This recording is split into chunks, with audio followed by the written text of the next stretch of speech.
kalau berpakaian muslim juga sama lihat dari bawah ke atas. Wah, tuh Mbak Riri ya. Kalau melihat aja ngiler, kalau saya ya pengen punya kayak gitu. Iya, Nanti Pak. kalau ketemu Abah Anton, sebetulnya Pak bos saya itu pengen yang Samang pakai. Gitu ya.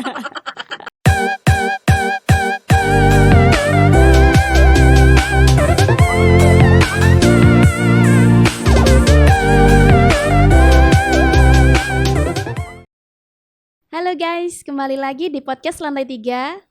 Ya, hari ini kita mau bahas-bahas ya tentang Pilkada Kota Malang lagi ya guys ya. Ya, kita akan tahu sekarang ini lagi rame-ramenya kampanye begitu ya. Terus kita juga sudah ada 3 calon wali kota Malang gitu. Nah, terus kita ini mau bahas salah satunya. Tapi hari ini saya nggak sendirian.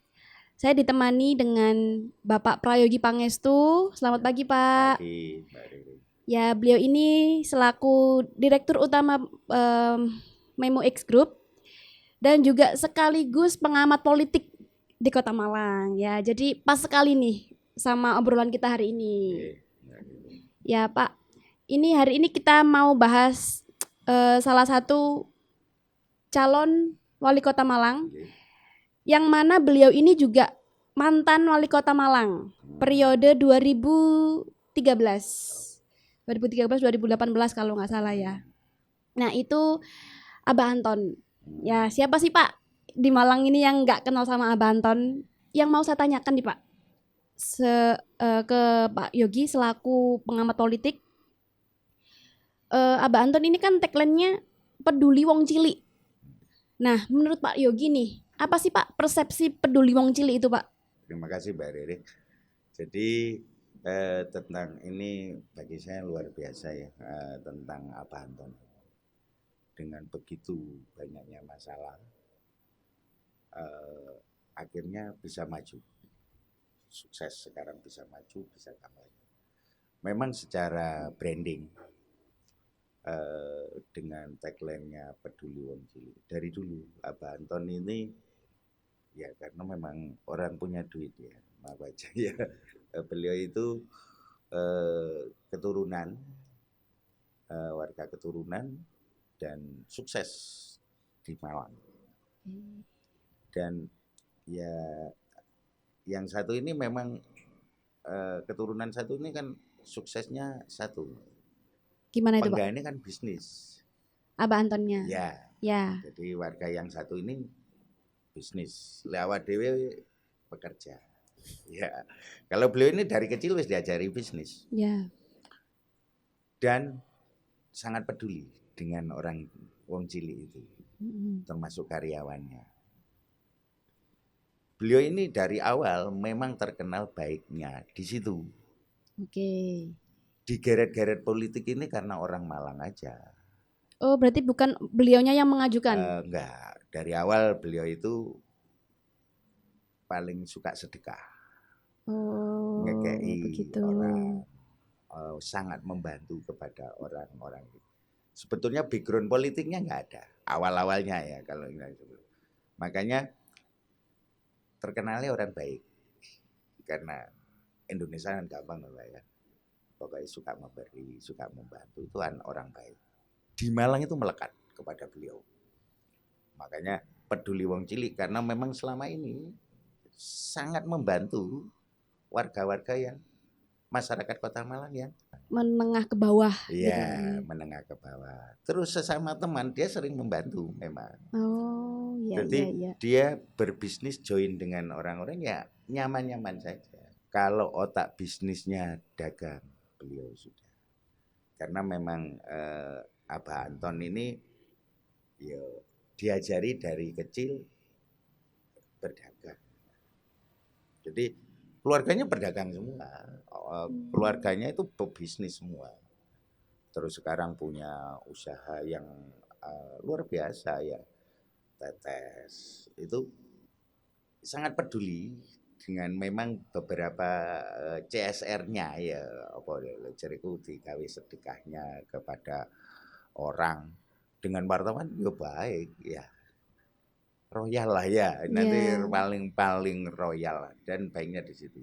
Tapi karena masuk Malang, yo karena besar di Malang, orang dikenal.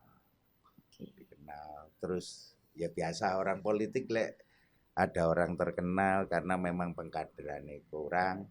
Ya sekarang beliau sudah pernah Diajukan, ya. jabat, terus bermasalah jabat. Sekarang namanya masih tinggi. Iya. Kalau boleh tak sampaikan kembali, seandainya pilkada dilaksanakan tanggal berapa hari ini? Hari ini Nah, atau pilkadanya nanti? hari ini. Hari ini berapa? tanggal 16 Ya, Oktober. 16 Oktober hari ini coblosan Abah Anton menang. Kok bisa seyakin itu, Pak? Surveinya tinggi. Oh, begitu. Hasilnya kira-kira udah berapa persen nih, Pak? Kalau di atas 40. Wah, di atas 40. Kalau hari ini. Ya. Hari ini ya, guys ya. Kalau hari ini tanggal 16 Oktober coblosan Abah Anton menang. Sudah dipastikan. Bisa dipastikan.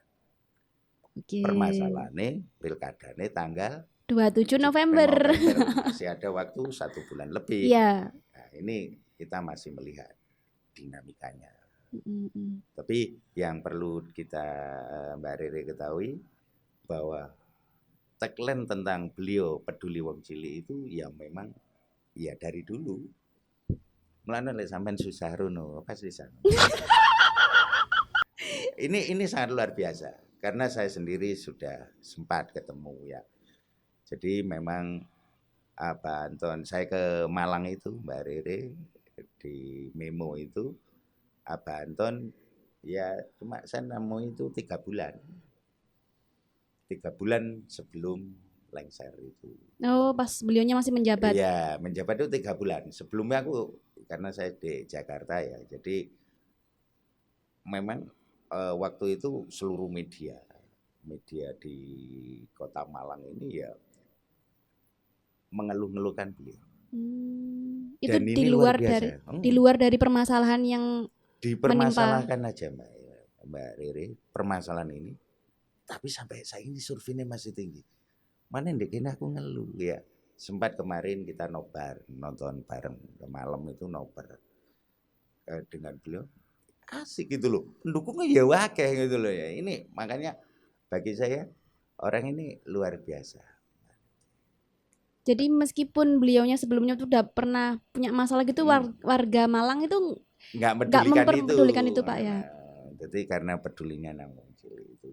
Maaf aja kalau personal brandingnya masuk. Nah, itu gimana nih, Pak? Saya mau tanya itu juga.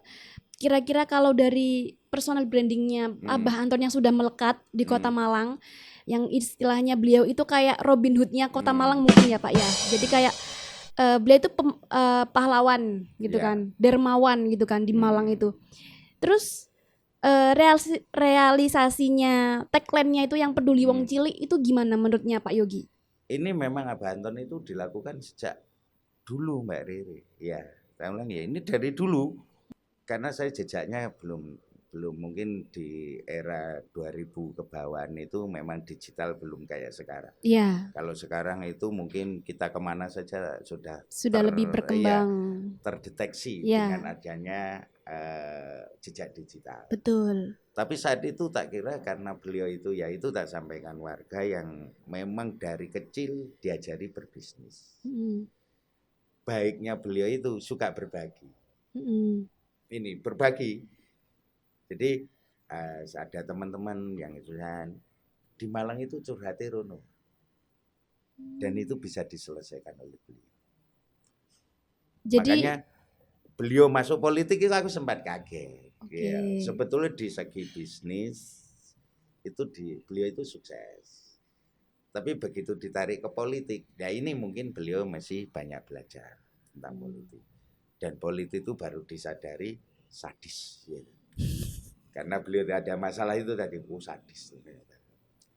Tapi mungkin dengan permasalahan itu, Abah Anton maju sekarang ini, mungkin nanti lebih hati-hati. Ya, lebih hati-hati. Sepengetahuan saya, Kota Malang itu temannya Abah Anton itu paling banyak. Ya. Karena jiwa dermawannya tadi. Dermawan tadi. Tapi begitu ada masalah, temennya minggat semua kayak. Tapi basic beliau itu di keagamaan itu luar biasa.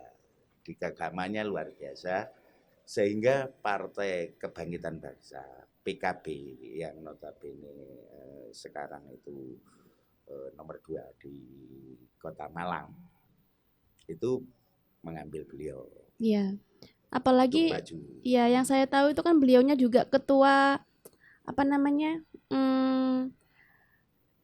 Umat etnis Ya, Muslim. untuk etnis Iya, Tionghoa. Tionghoa. Iya, jadi memang di segi keagamaannya beliau kuat. Iya.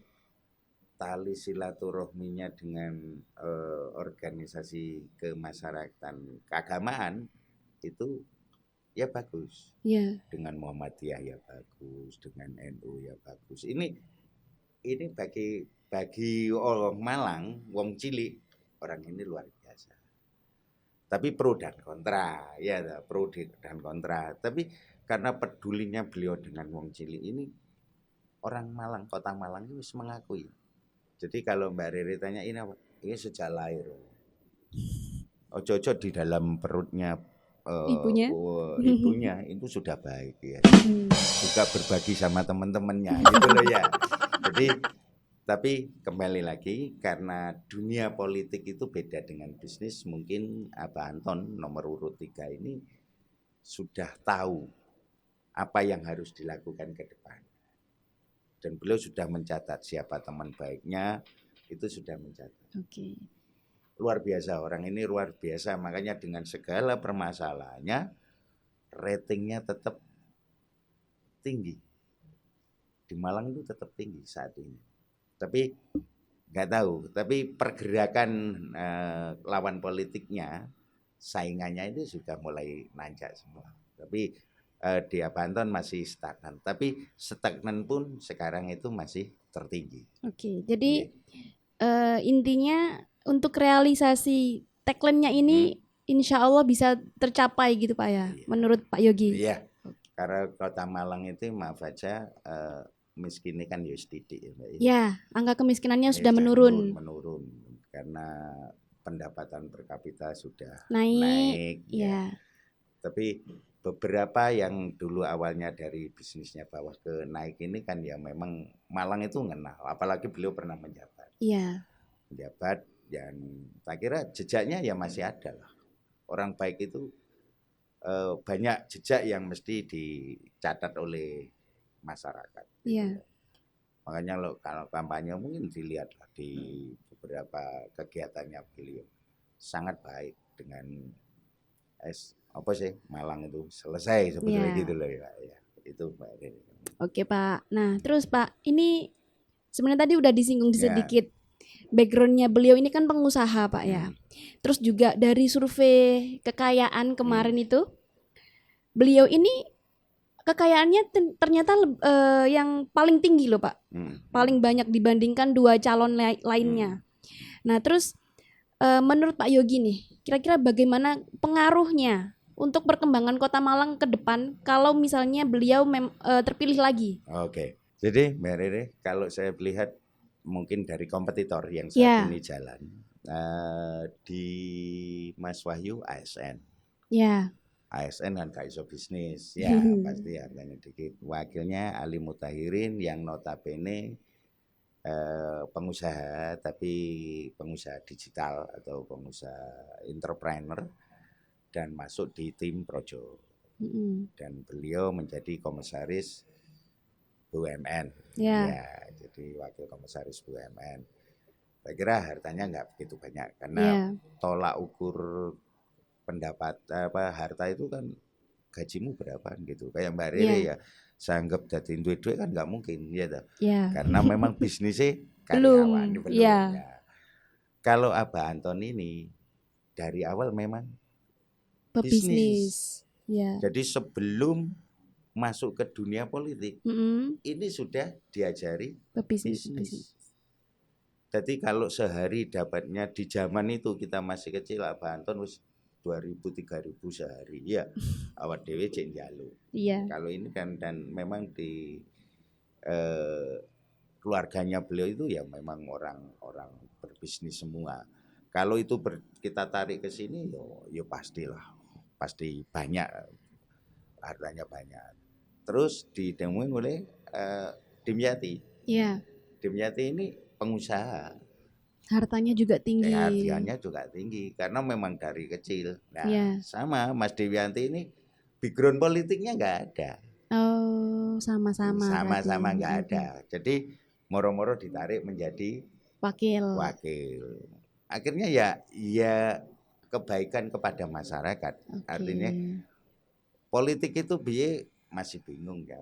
Ya masih bingung politik harus apa. Yang jelas ini orang baik aja gitu loh. Oke. Terus kalau masalah Mas Haji ini juga nomor 2 mungkin ya hartanya ya. Iya. Ya nomor 2 karena ini pebisnis semua. Orang bisnis, ini pengusaha, entrepreneur juga. Kalau Mbak Ganis politisi. Politisi itu ya susah. Ya susah, artinya cuma beliau itu putrinya Mas almarhum Edi Rumpoko. Tak kira di politik Kota Malang sudah bisa jalan. Jadi itu hal yang wajar kalau sampai hari ini harta kekayaannya Abah Anton, calon wali kota nomor urut 3 ini tertinggi.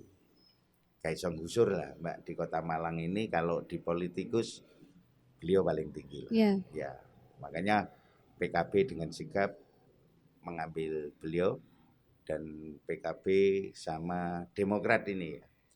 PKB sama Demokrat tak kira sudah nggak salah kalau, dan peluangnya makanya tak sampaikan seandainya pemilu hari ini Abah Anton pasti menang. Oke.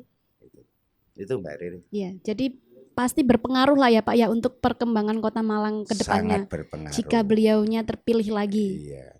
Mungkin tanggal 27 November. Ya. Kan Mbak Riri nggak usah tidur sampai dari pagi dari sore sampai pagi. Kenapa Pak? Kok begadang? Ya, tunggu aja karena Fajar mau datang. Oh, oke. Saya tunggu depan pintu nanti ya, Pak. Pintu saya buka. Iya, itu makanya kita nggak munafik Mbak Rere. Iya. Pendidikan politik saat ini masih tercurah ke situ. Di Kota Malang itu kalau data statistiknya masih tinggi. Yang nunggu banyak. Kota Malang maaf aja. Makanya apa ya? Tolak belakang Mbak Rere. Ini kota pendidikan. Iya. Tapi masalah wali atau pemilihan tanda kutip itu masih ditunggu. Ya mungkin barbarnya pileg kemarin. Itu kan masih bulan berapa? 3, 4 ya? Bulan 3 ya? Bulan 2. Bulan 2 pileg ya. Kan sama juga menerima dodokan itu tadi ya? Iya. Ya, makanya ini masih melekat. Karena sudah apa namanya Pak ya? Termindset. Iya, itu loh ya. Sampai mendarah daging. Nah, makanya aku teman-teman penggiat anti apa ya? Money politik itu. Aku bingung menggerakkan dari mana. Dari kemakmuran Kota Malang sebetulnya makmur. Tapi kok butuh itu. Apa ini mungkin nanti lantai 3 ini meriset. Oke. Kok iso ya Kota Malang notabene satu kota pendidikan. Ya. Terus wongnya kan enggak miskin tuh ya. Enggak banyak. Kok gini ngono lho ya, itu perlu diriset. Opo sih? Nah, itu nanti Mbak Rere punya tugas itu. Oke, siap. Delok ya opo sih? Kok fenomena itu ya? Iya. Kota Malang, kota pendidikan. Surabaya kan bukan kota pendidikan. Ya, kalau kita kan udah diklaim kota pendidikan, kampusnya banyak, ya. Kota Surabaya kota industri. Ya, kota industri wajar lek kono ya. Tapi lek di Malang kan kota pendidikan. Wong sing ngene anti-anti itu nanti kita lihat piye perkembangannya. Itu Mbak Riri bisa ya. Gitu Pak ya. Iya. Pokoknya tunggulah nanti. Ya. Terakhir nih Pak. Nah, ini yang kita tahu nih, selama ini kan Abah Anton itu stylenya itu mau this old money gitu kan. Nah itu menurut Pak Yogi nih, setahunya Pak Yogi, beliaunya punya style kayak gitu itu memang sudah lama, sudah dari dulu atau sejak kapan? Terus kira-kira tujuannya beliau apa ya namanya memasang stylenya seperti itu apa? Apa biar kelihatan kayak sugar daddy gitu kan Pak? Atau bagaimana? Kalau saya yang tahu, Iya Pak. iki kok sejak orok sudah begitu. Oh iya Sejak iya. orok. Ya itu tadi di Indonesia yang masih begitu ya. Kalaupun saya melihat sosok Abah Anton ini, ya wis sudah darah daging. Memang begitu Pak ya. Iya. Kelihatannya simple tapi Iya. barangnya branded semua Iya. gitu loh Pak. Sama anti tugas nanti. Ya suara gong ya. Sepatu yang dipakai, celana, baju ya. Iya, jamnya. Jamnya itu luar biasa. Iya, simple, elegan gitu. Kelihatan mahal gitu loh Pak. Dan memang dari orok dhewe sendiri duit ya dah. Mungkin lek temennya sampean Mbak Riri duit. Ya untuk apa? Kagak enggak untuk itu ya dah. Iya Pak. Sebetulnya itu bukan menunjukkan enggak, tapi iya. Beliau banyak uang. Iya. Banyak uang. Untuk apa? Wong Pak Yogi aja lek duit ya untuk apa? Lek gak untuk begitu ya dah. Dan untuk amal apa sedekah itu kan pekerjaannya beliau. Karena ya memang berlebihan juga. Saya kira dengan permasalahan kemarin itu orang Malang nggak percaya. Nggak percaya? Nggak percaya kalau Abah Anton melakukan itu. Oh. Soalnya dari orok sudah kaya. Oke. Jadi nggak mungkin lah. Itu yang masih menjadi pertanyaan di warga Kota Malang. Ya mungkin ya lagi apesnya aja gitu kali ya. Saja. Atau memang ya politik itu tidak permainan, ada Pak ya. Tidak ada teman yang abadi. Sing ada kepentingan gitu. Iya. Jadi saya kira style yang ataupun segala sesuatu yang dilakukan Abah Anton dipakai Abah Anton itu yang memang dari orok lah ya, dari orok bukan gaya saat ini karena di politik aja, itu memang dari orok. Kalau berpakaian muslim juga zaman lihat dari bawah ke atas, wah tuh Mbak Riri ya. Kalau melihat aja ngiler, saya ya pengen punya kayak gitu. Iya, nanti Pak. Kalau ketemu Abah Anton, sebetulnya Pak Bos saya itu pengen yang samang pakai. Gitu ya Mbak Riri ya. Iya Pak, terima kasih Pak untuk waktunya hari ini. Ya guys, oke, itu tadi obrolan kita hari ini terkait calon wali kota Abah Anton. Ya, saksikan podcast Lantai 3 yang lainnya. Jangan lupa like, share, dan juga subscribe. Bye-bye. Makasih.